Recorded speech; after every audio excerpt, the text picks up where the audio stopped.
하나님 말씀 요한복음 4장 1절에서 9절까지 말씀 제가 봉독합니다. 예수께서 제자를 삼고 침례를 베푸는 것이 요한보다 많다 하는 말을 바리새인들이 들은 줄을 주께서 아신지라. 예수께서 친히 침례를 베푸신 것이 아니요 제자들이 베푼 것이라. 유대를 떠나사 다시 갈릴리로 가실새 사마리아를 통과하여야 하겠는지라. 사마리아에 있는 수가라 하는 동네에 이르시니 야곱이 그 아들 요셉에게 준 땅이 가깝고 거기 또 야곱의 우물이 있더라. 예수께서 길 가시다가 피곤하여 우물 곁에 그대로 앉으시니 때가 6시쯤 되었더라.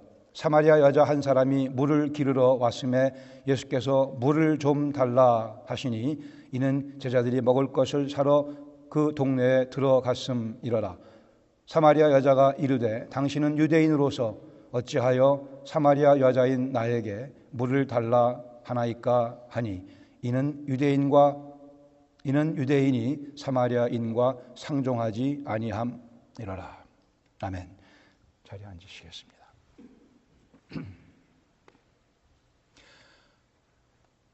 켈빈 밀러 목사님의 글을 제가 하나 소개합니다. 인용합니다.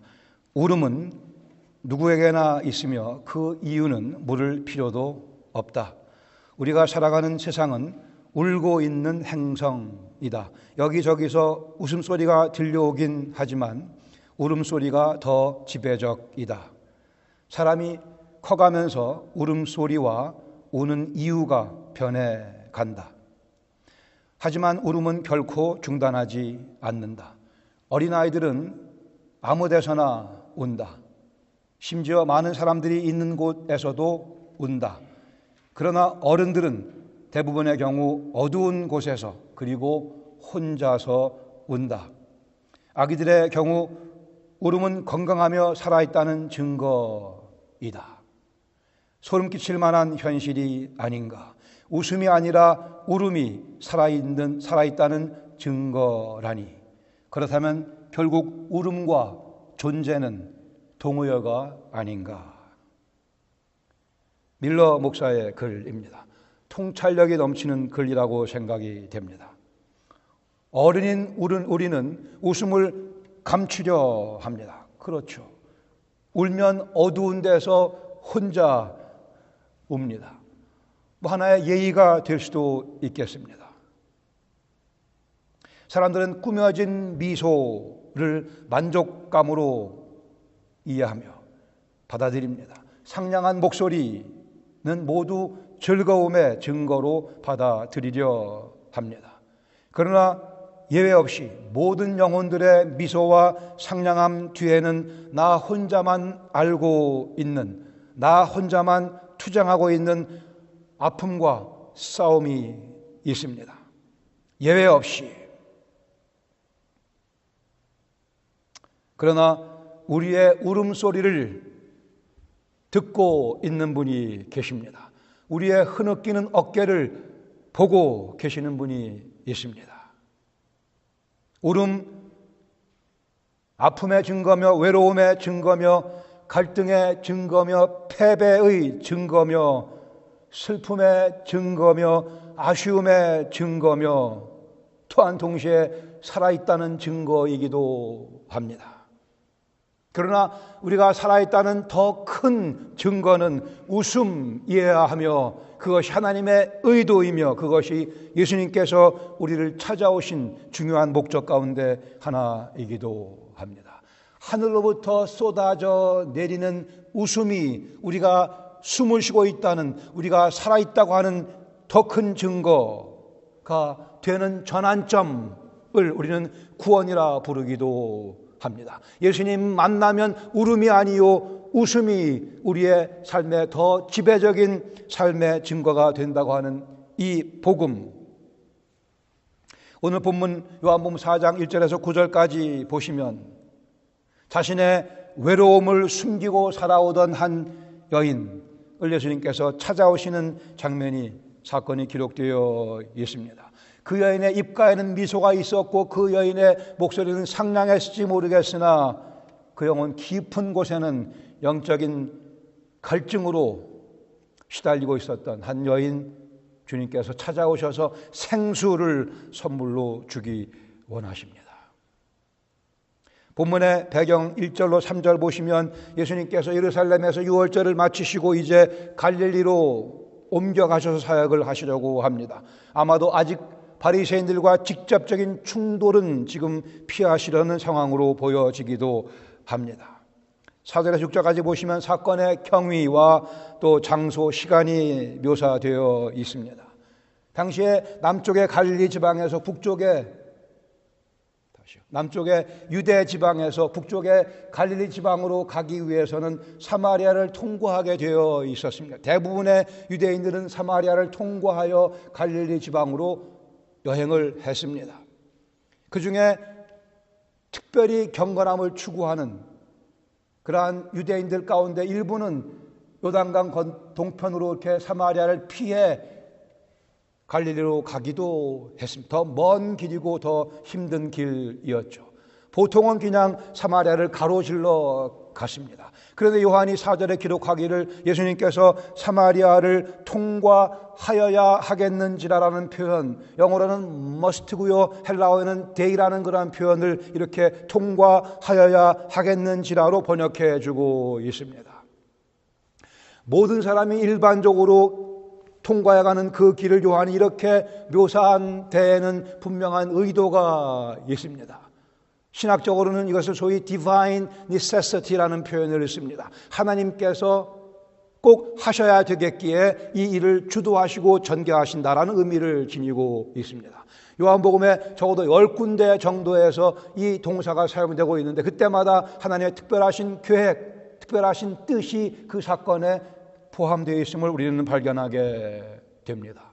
즉 예수님께서 갈릴리로 가시면서 사마리아를 통과하시겠다고 하는 그런 계획을 세우시고 당신의 뜻 가운데 발걸음을 사마리아를 통과하는 발걸음으로 정하셨다. 그런 의미가 이 표현 가운데 담겨져 있습니다. 우리가 앞으로 보는 바와 마찬가지로 한 여인을 만나시기 위해 사마리아로 통과하시는 분명한 의도를 가지시고 목적을 가지시고 이 여인을 만나시기 위해 모든 것들을 준비하시며 계획하시는 예수님 모습이 이 표현 가운데 담겨져 있음을 주목하시기를 바랍니다. 수가라는 동네 가버나움과 나사렛으로 갈리는 그러한 위치에 있는 마을이었고 거기에는 야곱의 우물이 오랜 역사를 지니고 있는 야곱의 우물이 있었습니다. 6절에 보시면 예수님께서 그 길을 가시다가 피곤하여 우물 곁에 그대로 앉으시니, 좀 더 잘 번역을 하려고 애를 쓴다면 예수님께서 가시다가 피곤하여 우물을 보시고는 목도 마르시고 우물 곁에 그대로 그저 털썩 주저 앉으시니, 이렇게 번역하는 할 만한 분위기라고 여겨집니다. 사람이 되어 하나님께서 사람이 되어 우리를 찾아오신 이 예수님, 피곤하시고 목마르셨다. 이게 얼마나 저는 은혜가 되는지 모르겠어요. 하나님이신 그분이 우리를 찾아오셔서는 목도 마르시고 피곤도 하시고 그대로 털썩 주저앉으시고만, 정말 카메라에 담아둘 만한 장면이었습니다. 안 그렇게 생각하세요? 저는 이 표현이 아주 낭만적이라고 예수님께서 피곤하여 우물 곁에 털썩 주저앉으시니, 이쯤에서 할렐루야 하셔야 되는데 포인트를 잘 잡으세요. 예수님께서는 당신의 사적인 개인적인 유익을 위해서는 한 번도 기적을 행하지 않으셨습니다. 이 사실을 아시죠? 오병이어의 기적을 행하셨지만 40일 동안 광야에서 금식하시고 줄이신 후에 목이 그렇게 마르시고 배 고프셨지만 그러나 돌을 떡으로 만들지 않으셨어요.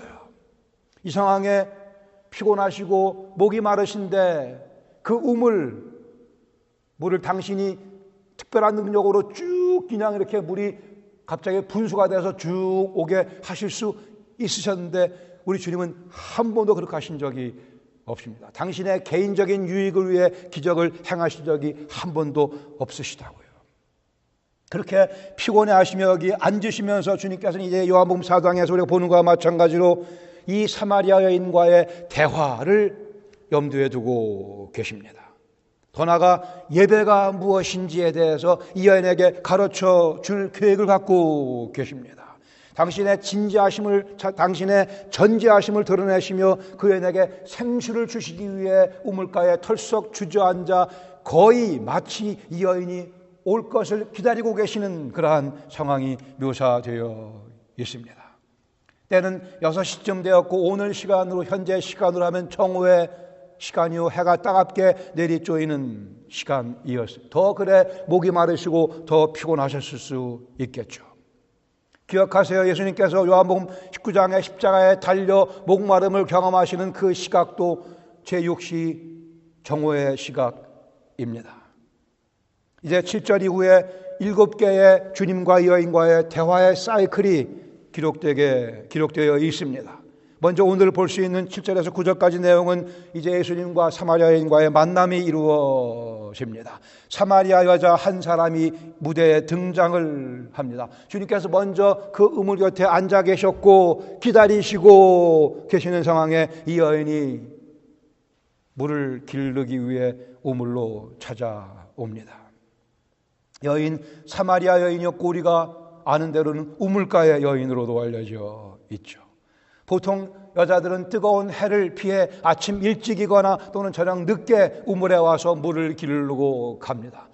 물만 기르는 게 아니고 보통 그룹을 지어 때를 지어 같이 와서 물도 기르고 수다도 떨고 그게 일반적인 모습이었으나 이 여인은 아무도 우물을 찾지 않는 정오의 뜨거운 시각에 홀로 물을 기르기 위해 우물로 찾아와 예수님이 거기 앉아있는 것을 보게 됩니다. 16절 이하에 보시면 이 여인은 전에 남편이 6이 있었다, 5이 있었다고 말씀합니다. 그리고 지금 살고 있는 남자가 있긴 있는데 이 남편은 아니라 되어 있습니다. 39절 이하에 보시면 이 여인의 후에 나타나는 고백 또는 간증이 있는데 그 내용을 보면 이 여인은 분명히 과거가 있는 여인이었습니다. 예수님께서 이 여인에게 물 좀 달라 말씀하십니다. 이 여인은 그 과거 때문에 12시에 와서 물을 기르고 있고 예수님께서는 마치 여인을 기다리기라고 하시듯이 이 여인에게 물을 달라고 말을 건네시며 이 여자와의 대화를 시작하십니다. 7절에 보시면 물 기를 그릇이 없다고 되어 있으니까 이 여인의 도움이 필요하기도 했죠. 그리고 제자들은 음식을 사기 위해 마을 안쪽으로 들어갔다고 되어 있습니다. 아마 예수님 같이 가시지 않은 것은 예수님 피곤하셔서 그냥 털썩 주저앉으시고 제자들에게 가서 음식을 사올 것을 부탁하신 그러한 분위기입니다. 다시 말하면 예수님이 더 피곤하신 것으로 이해가 됩니다. 하나 그냥 제가 목사인데 이렇게 광고 겸 홍보 겸 알려드릴게요. 설교하면 되게 배가 고파집니다. 우리 예수님도 아마 제 생각에는 베드로보다 예수님이 식사하면 양을 더 많이 드셨다고 저는 생각을 해요. 그래서 여러분들 주위에 음식을 많이 드시는 목사님들 보시면 존경하세요. 저도 그 중에 하나고. 예수님 피곤하신 주님의 모습. 마을에 같이 가지 않으시고 또는 못하시고 그냥 우물가에 털썩 주저앉으신 우리 예수님 모습. 9절에 보시면 사마리아 여자가 답변을 하죠. 조한이 유대인인데 어찌 나 사마리아 여인과 말을 합니까? 대화를 나누려 합니까? 나에게 물을 달라고 합니까? 이는 유대인이 사마리아인과 서로 상종을 하지 않았음이로라라고 요한이 설명을 해주고 있습니다. 이렇게 해서 이 여인과 예수님과의 대화가 시작이 됩니다. 우리 본문을 근거로 두 가지 교훈을 나누기를 원합니다. 첫 번째는 예수님의 발걸음이 지금도 우리를 향하고 있다고 하는 사실을 다시 한번 상기하실 수 있기를 바랍니다. 주님의 발걸음은 지금도 나를 향하고 있습니다. 사마리아를 통과하여야만 했기에라고 말씀하고 주님의 의도가 명백하게 드러나고 있습니다. 주님의 치밀하신 계획 아래 신경을 쓰시며 만나야 할 여인이 있어 예수님은 사마리아를 관통하는 길을 선택하셨습니다. 하십니다. 그저 평범한 여인이었고, 아니 실상은 과거가 있는 여인이었고, 사마리아 여인이었고, 평판이 좋지 못한 여인이었고, 사회적으로 소외당한 영혼이었습니다. 당시의 분위기로 유대인인 남자 예수님이 사마리아인인 여자와의 대화를 지금 시작하고 계시는 분위기예요. 사실 예수님의 대화의 대상이 될 수 없을 만한 여인, 그게 일반적인 유대인들의 그러한 평가였을 텐데, 주님 이 여인을 만나기 위해 사마리아로 가는 길을 선택하셨어요. 주님 3년 반 정도의 공생의 기간, 빡빡한 일정 가운데 글쎄 하나님께서 사람이 되어 우리를 찾아오셔서 왜 3년 반만 여기 계시고 올라가셨는지 저는 모르겠으나, 짧으면 짧은 시간, 그러나 그러기에 얼마나 치밀한 계획 가운데 주님께서 일을 하셨건만 왜 굳이 이 여인을 만나려고 사마리아로 가셨는가? 사마리아 여인이 아니고 생수를 필요로 하는 한 영혼을 만나시려고 주님께서 이 길을 선택하셨습니다. 예수님께서는 오늘도 우리 저 한 영혼을 개인적으로 개별적으로 찾아오시는 분이심을 이 말씀 가운데 우리는 배워야 되며, 그 주님을 우리는 이렇게 바라볼 수 있어야만 됩니다. 나에게 초점 맞춰 찾아오시는 주님, 그러니까 주님이신 거죠. 그러니까 하나님이신, 그러니까 사랑의 하나님이시죠. 그러니까 전능의 하나님이시죠. 수많은 사람들 가운데 그러나 우리 한 영혼 저를 향해 발걸음을 재촉하시는 주님의 모습을 우리는 여기서 꼭 발견할 수 있어야만 됩니다. 아이들은 아무 데서나 울잖아요. 우리는 울음을 울지 않고 감춥니다. 옆에 있는 분 쓱 한번 빨리 보세요. 다들 점잖게 앉아 있어요. 다들 거룩한 모습으로, 다들 아무런 문제가 없는 듯이, 그러나 우리 속에는 우리는 알지 못하나 우리 각자가 알고 있으며 주님께서 훤히 들여다보고 계시는 그런 아픔이 있습니다. 주님은 그 아픔을 해결해 주시려고 오늘도 우리를 찾아오시죠. 우리 사람끼리는 감춰야 좋아요. 감춰야 예의입니다만, 그러나 주님 앞에서는 감출 필요가 없이 다 드러내놓는 것이 오히려 주님께 고침받을 수 있는 그러한 첩경이 되지 않습니까? 그 눈물을 씻어주시기 위해 우리를 오늘도 주님께서는 찾아오고 계십니다. 감출 필요가 없어요.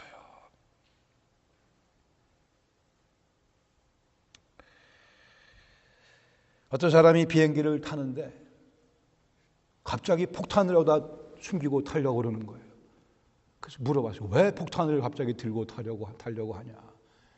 이 사람 답변이, 사람들이 비행기에 폭탄을 들고 탈 수 있는, 타서 폭파될 수 있는 그런 확률이 10,000분의 1이라고 어디서 제가 들었는데, 제가 폭탄을 들고 타면 그 10,000분의 1의 확률을 또 증폭시킬 수가 있어서 자기가 폭탄을 들고 탄다 이렇게 얘기를 했다고 그래요. 뭐 이해가 안 되시는 분은 할 수 없고요. 우리가 인생을 살아가며 이렇게 저렇게 경험하는 문제, 우리는 먼저 다 자기 나름대로 해결하려고 상당히 많은 시간을 소비합니다. 그 문제를 내가 먼저 혼자 해결해 보기 위해 상당히 많은 노력을 일단 기울여 본 다음에 그게 되지 않으니까 비로소 주 앞에 그 문제를 들고 나오는 아주 악습이 우리에게 있습니다. 그리스도의 복음을 안다고 한다면 처음부터 이 문제는 주님께서 해결할 문제이신 것을 인정하며 주님의 방문하심을 기다려야만 합니다. Divine necessity, 하나님께서 꼭 행하실 일이 있으면, 하나님께서 내 인생을 향해서 갖고 계시는, 누구도 바꿀 수 없는, 누구도 방해할 수는 있지만 그 성취를 막을 수는 없는 분명한 계획이 있습니다. 주님은 오늘도 그 계획을 우리 삶 가운데 실현시키시기를 원하십니다. 우리에게는 다 죄인이라고 하는 그런 딱지가 붙어 있어요.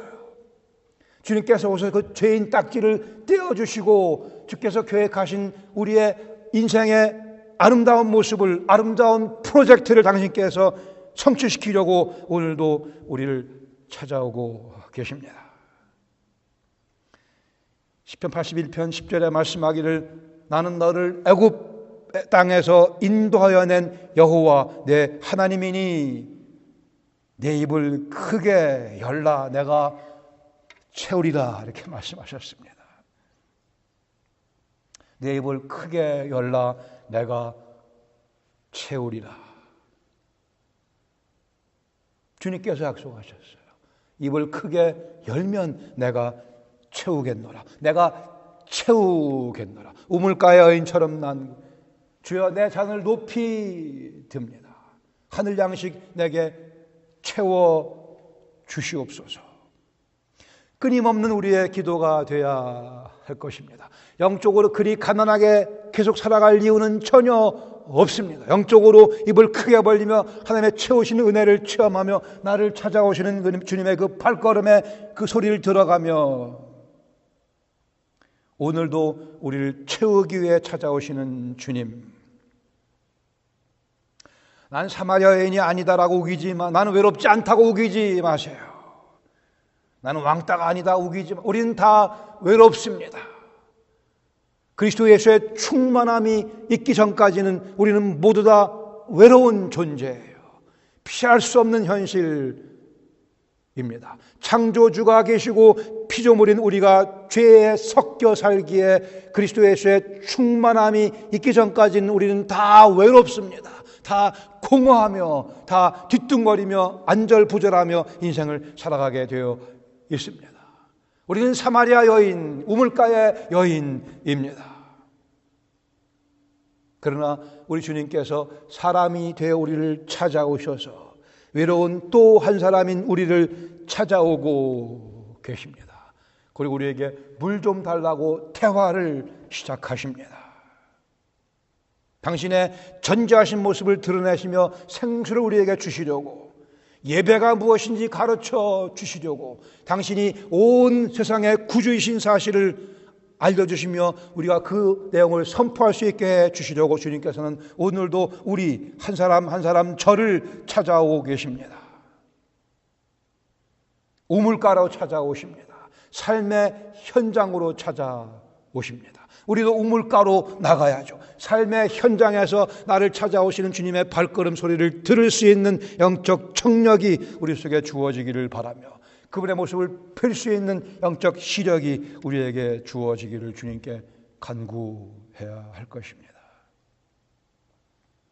예수님 발걸음이 지금 나를 위해 향하고 있음을 보실 수 있기를 바랍니다. 믿으시기를 바랍니다. 그리고 우물가로 나아가 주님과의 대화를 시작하는 복을 누리시기를 바랍니다. 두 번째로 받을 수 있는 교훈은 예수님은 피곤함을 감수하시며 나를 기다리십니다. 6절에 예수님께서 길 가시다가 피곤하여 우물 곁에 그대로 앉으시니 피곤하여 우물 곁에 그대로 앉으신 주님 이 말씀 꼭 외우세요. 그리고 혹시 앞으로 우물가를 지나는 일이 있거들랑 여러분도 그냥 털썩 주저앉으세요. 주님 모습을 생각하세요. 나도 괜히 피곤해지네. 털썩 주저앉아 이 주님 모습을 머릿속에 그리시기 바랍니다. 이사야 40장 28절에 정말 멋진 힘이 솟구치게 만드는 말씀이 기록되어 있습니다. 너는 알지 못하였느냐 듣지 못하였느냐 영원하신 하나님 여호와 땅 끝까지 창조하신 이는 피곤하지 아니하시며 곤비하지 아니하시며 명철이 한이 없으시며 영원하신 하나님 여호와 땅 끝까지 창조하신 예수 그리스도께서 오늘 이 수가성 야곱의 우물 곁에 피곤하여 털썩 주저앉으셨습니다. 이것이 그리스도 예수의 복음이라고 하는 거예요. 하나님이 우리를 찾아오셔서 피곤하지 아니하시며 곤비하지 아니하시며 명철이 한이 없으신 그 하나님께서 우물가에 피곤하여 목이 말라 털썩 주저앉아 이 사마리아 여인과 대화를 시작하신 이 모습, 이 하나님이 얼마나 우리를 사랑하시며 얼마나 우리를 안기 원하시는가에 대한 단적인 증거입니다. 피곤해 하실 필요가 없으신 주님께서 피곤해 하셨어요. 목이 마르실 필요가 없신 그분께서, 생수를 주실 그분께서 육신의 가람을 경험하고 계시는 이유는 우리를 그만큼 가까이 찾아오기 원하셔서였습니다. 이사야 40장 29절에 이어서 말씀하기를 피곤한 자에게는 능력을 주시며 무능한 자에게는 힘을 더하시나니, 주님 털썩 주저앉으신 이유는 피곤한 우리에게 능력을 주시며 무능한 우리에게 힘을 전해 주시려고 이렇게 털썩 주저앉아 이 여인을 기다리셨던 거죠. 이사야 40장 30절에 이어서 말씀하기를 소년이라도 피곤하며 곤비하며 장정이라도 넘어지며 쓰러지고 자빠지되, 우리 할머니께서 넘어지며 쓰러지고 자빠지기까지 하되 오직 여호와를 앙망하는 자는 새 힘을 얻으리니 독수리가 날개치고 올라감 같을 것이요 달려가도 곤비하지 아니하겠고 걸어가도 피곤하지 아니할 것이더라. 이 약속의 말씀이 우리의 현실이 되게 해 주시려고 주님께서 친히 목마름과 피곤함을 경험하시며 우물가에 이 여인을 기다리고 계시고 이 여인과 대화하시며 이 여인에게 생수를 주시며 이 여인이 앞으로는, 지금까지는 과거에 붙잡혀 살아왔겠으나 앞으로는 달려가도 곤비하지 아니하고 걸어가도 피곤치 아니하게 해 주시려고, 독수리가 날개치며 올라감 같은 그러한 삶을 살게 해 주시려고, 피곤하실 필요가 없는 영원하신 하나님 여호와 예수 그리스도께서 피곤을 경험하셨습니다. 목마를 필요가 없으신 그분께서, 땅끝까지 창조하신 그 하나님께서 우리 영혼의 갈증을 해결해 주시기 위해 친히 목마름을 경험해 주셨습니다. 이 사실이 여호와 하나님이신 예수 그리스도의 아름다운 모습입니다. 주님의 이 아름다운 모습이 오늘 우리 앞에 현실로, 우리에게 선물로 주어지고 있으며 그 주님과 대화하며 살아가야겠습니다. 주님의 이 아름다운 모습 감사드릴 뿐 아니라 우리는 그 우물가로 또 달려나갑니다. 또 주님 뵙기 원합니다. 우리의 아픔과 우리의 외로움을 말씀드려야 될 이유가 여기 놓여져 있습니다. 주님의 이 아름다운 모습 때문에 우리의 공허함과 불안에 더 이상 시달릴 필요가 없고 이것을 떨쳐버려야 될 이유가 여기 놓여져 있습니다. 주님의 이 아름다우신 모습 때문에 우리가 더 이상 욕심에 계속 질질질 끌려가는 그러한 삶을 살아서는 안 되는 이유가 여기 놓여져 있습니다. 그 갈등을 해결받아야 될 이유가 여기 놓여져 있습니다. 죄악을 단호하게 끊지 못하는 우리의 실패를 승리로 전환시켜 주시기 위해 주님께서 우리 앞에 서 계시며 우리가 승리해야 될 근거가 주님의 이 아름다운 모습에 담겨져 있기도 합니다. 인생의 여정 가운데 다리에 힘이 빠지고 발이 퉁퉁 붓는 일이 벌어지게 마련입니다. 지쳐서 더 이상 걸어갈 수 없다고 생각이 될 때, 그저 땅바닥에 털썩 주저앉고 싶을 때, 아니 나도 모르는 사이에 다리에 힘이 빠져 땅바닥에 주저앉고 말았을 때 우리 예수님을 생각하세요.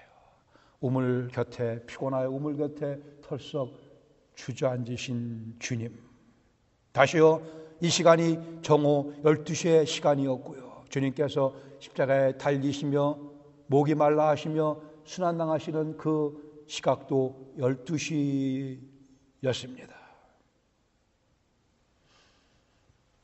앞으로 12시 될 때마다 주님의 이 모습을 생각해 보세요. 나는 우물가에 나가 있는가? 우물가에 주님을 만나 뵙고 있는가? 옛날에 12시에 만나요, 뭐 그런 광고 노래가 있었어요. 12시에 우리가 만나야 될 분은 예수 그리스도이십니다. 우물가에 가서 그 예수님 만나 주님의 아름다운 모습을 확인하며 거기 안기며, 주께서 물 좀 달라고 말씀하시면 빨리 갖다 드리세요. 주님과의 대화 속에 깊이 들어가세요. 주님께서 물 좀 달라 말씀하시면 너무 의아해하지는 마시기 바랍니다. 주께서 말씀하실 거예요. 너무 의아해하지는 마세요. 주님과의 대화를 이어나가야 할 겁니다. 주님께서 오늘 보여주신 이 장면은 광야에서 수많은 영혼들 앞에서 멋진 설교를 하시는 장면도 아닙니다. 기적을 행하시는 모습도 아닙니다. 제자들에게 특별한 비유의 가르침을 가르치시는 장면도 아닙니다. 피곤하여 목이 말라 하시며 지쳐있는 우리 예수님의 모습. 분명 그 예수님 며칠 동안 샤워도 안 하셨어요. 가까이 가면 냄새가 좀 날 그러한 평범한 사람의 모습으로 찾아오셔서 평범한 우리들의 친구가 되어주시려고 그렇게 가까이 찾아오신 예수님, 저는 사랑합니다. 여러분도 예수님 사랑하시기를 바랍니다. 같이 기도하겠습니다.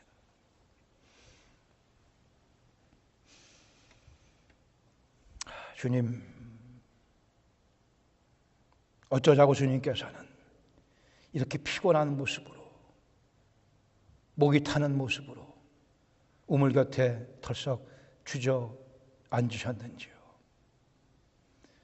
성령님께서 이 의미를 저희들이 잘 깨달을 수 있도록 이 장면이, 이 사건이 시사하는 바가 무엇인지 저희들의 인생의 우물 곁에서 확실하게 깨달을 수 있도록 은혜 내려주시며 주님과 함께 대화 나누며 어우러지는 그러한 복된 멋진 인생 살아갈 수 있도록 이 말씀을 주님께서 사용하여 주시옵소서.